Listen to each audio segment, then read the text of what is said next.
Hey everybody, welcome back to another Mark Reacts, and I'm finally getting down to reacting to Scooby-Doo Trick or Treat, or Trick or Treat Scooby-Doo, whichever way you want to word it. I know this came out like a couple of weeks ago and I just haven't had the time to fit it in my schedule to react it, but I know it's coming out literally in October on DVD and digital. Comes out on digital early and DVD much later, so I will definitely be getting on digital to watch it about a week earlier. I have already pre-ordered it. It was like $7.99 on Amazon. Again, I'll leave the link in the description if you guys want to pre-order it from Amazon.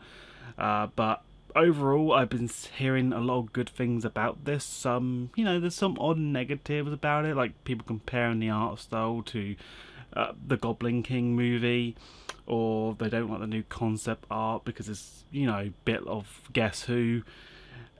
Again, as long as the story's good and, it's going in the right direction, I couldn't care less about which style art they choose to do it. It makes sense using the previous series for this movie because we ain't had a new series, so it kind of fits in that whole detail of art style that we're all familiar with. So that kind of makes sense. Whether it is similar or worse than the Goblin King, I really doubt that, because Goblin King wasn't really up there as good standards for me. It had some good elements, but I really wouldn't think comparing it to that makes it any better. So I really hope it's a bit like the last Halloween movie we had that came out 2 years ago, because that was pretty good. I really liked that one. It really brought back Scooby-Doo after the last few movies before it. So hopefully Trick or Treat takes on the same route, as the last Halloween movie, because it was a continuation and it actually filled in a lot of plot holes in the previous movies. So anyway, before I start rambling on to make this a Let's Talk About video, let's head in and look at the trailer. Happy Halloween!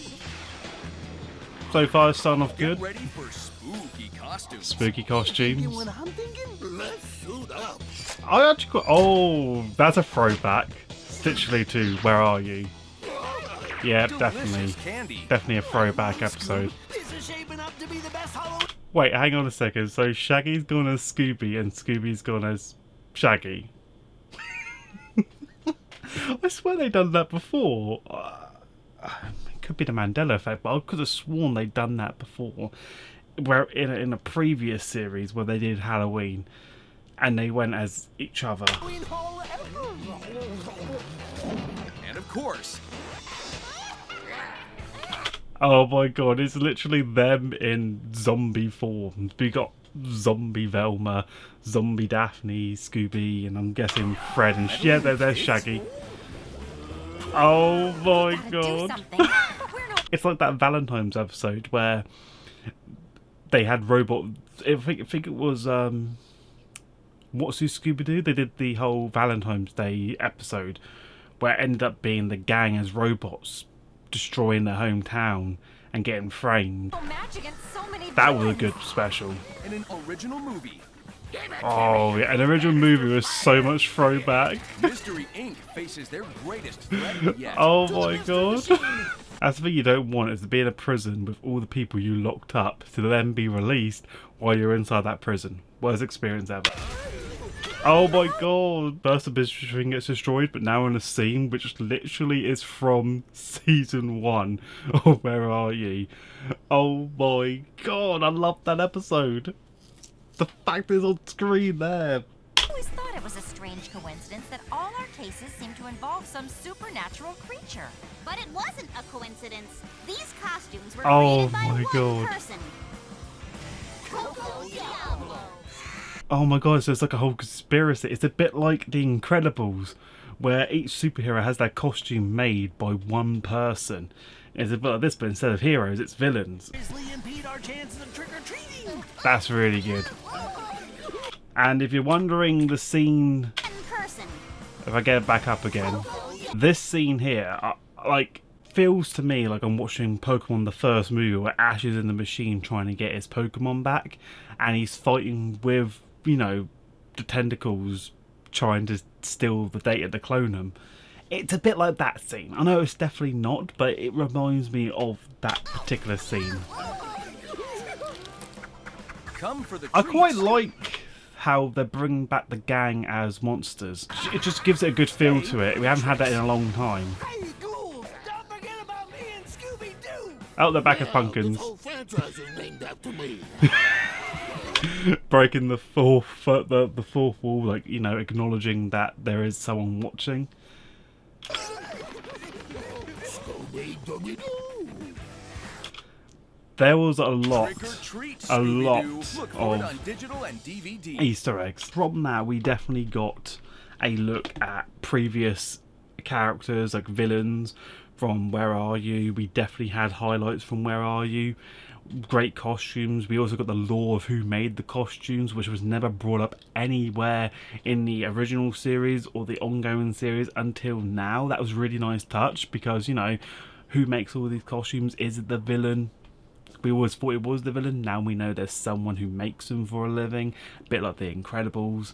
So yeah, you can say there's like a reverse parallel between them.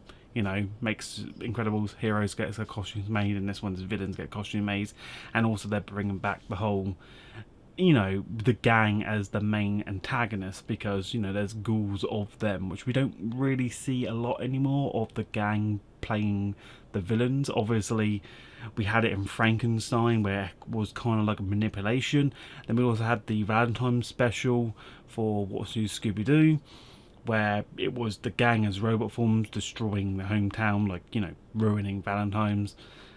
And now we got it again, so it's like the third time round it's happening, and it's really quite nice. Also, you could count Ghoul School with Evil Shaggy with the mirror, but that's a whole nother lore video, which again, if we spoke about it, everyone in the community would probably be here for days trying to take the Mirrorverse in Scooby-Doo.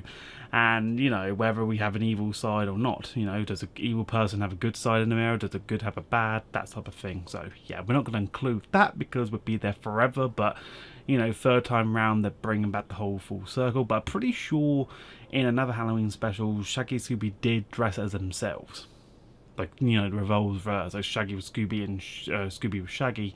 I swear that was one of their costumes in a previous Scooby-Doo episode lineup, but I just cannot remember where I've seen it from, because I know it definitely was not from this trailer. I can guarantee you that. But overall, I really enjoyed it. I cannot wait for it to come out. I feel like it's going to be much better than the Goblin King. It definitely stands out, and people saying it kind of reminds them of the Goblin King.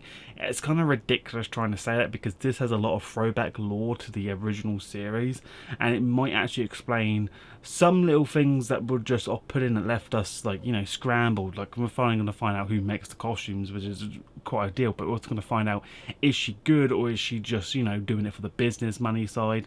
But also the prison escapes, we can definitely tell that those are the gangs, like culprits they caught in the past.